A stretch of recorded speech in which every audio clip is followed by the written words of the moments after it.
نحمده ونصلي على رسوله الكريم أما بعد أعوذ بالله من الشيطان الرجيم بسم الله الرحمن الرحيم قال الله تعالى قد أفلح المؤمنون الذين هم في صلاتهم خاشعون صدق الله العظيم۔ محترم و مکرم میرے عزیز ساتھیوں، آج کی اس محفل میں میری تقریر کا عنوان ہے نماز کی اہمیت۔ اللہ نے نماز کے بارے میں کئی آیت نازل فرمائیں، ان میں سے میں نے ایک آیت تلاوت کی، اس کا ترجمہ بے شک فلاح اور کامیابی کو پہنچ چکے وہ لوگ جو اپنی نمازوں کو خشوع سے پڑھتے ہیں۔ خشوع سے نماز پڑھنے والوں کو اللہ نے کامیابی اور فلاح کی بشارت دی ہے، اور رسول اللہ صلی اللہ علیہ وسلم نے فرمایا کہ اللہ نے فرمایا میں نے آپ کی امت پر 5 نمازیں فرض کیے ہیں، اور اس کا میں نے اپنے لیے وعدہ کر لیا ہے کہ جو شخص ان 5 نمازوں کو ان کے وقت پر ادا کرنے کا اہتمام کرے گا تو اپنی ذمہ داری پر جنت میں داخل کروں گا، اور جو ان نمازوں کو اپنے وقت پر نہ پڑھے تو مجھ پر اس کی کوئی ذمہ داری نہیں۔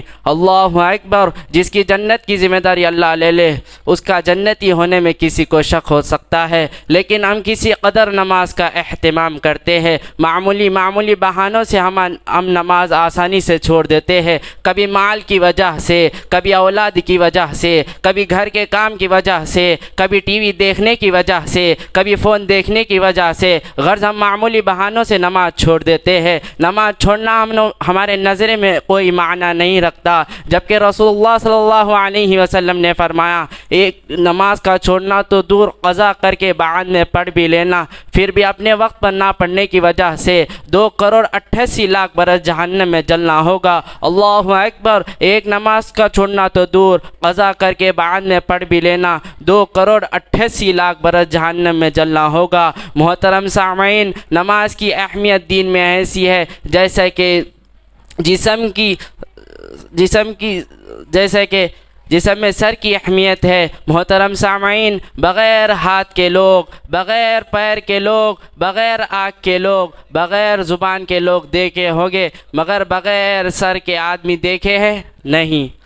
ایمان اور کفر کے درمیان صرف نماز چھوڑنے کا فرق ہے، اور رسول اللہ صلی اللہ علیہ وسلم نے فرمایا نماز کے بارے میں اللہ سے ڈرو، نماز کے بارے میں اللہ سے ڈرو، نماز کے بارے میں اللہ سے ڈرو۔ نماز شیطان کا منہ کالا کرتی ہے، نماز مومن کا نور ہے، نماز افضل جہاد ہے، جنت کی کنجی نماز ہے۔ اگر آدمی کسی وجہ سے جہنم میں جلتا ہے، اس کی سجدے کی جگہ نہیں کھاتی، اور جو شخص صبح کے وقت نماز کو جاتا ہے اس کے ہاتھ میں ایمان کا جھنڈا ہوتا ہے، اور جو شخص بازار کو جاتا ہے اس کے ہاتھ میں شیطان کا جھنڈا ہوتا ہے۔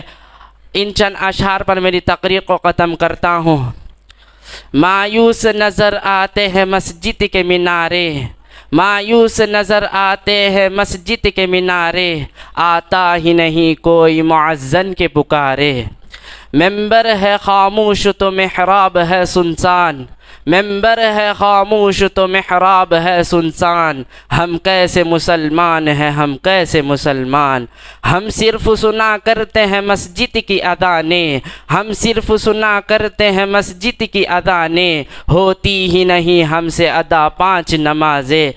آباد ہے ہمارے مکہ اور مسجد ویران، آباد ہے ہمارے مکہ اور مسجد ویران، ہم کیسے مسلمان ہیں، ہم کیسے مسلمان۔ وآخر دعوانا ان الحمد للہ رب العالمین۔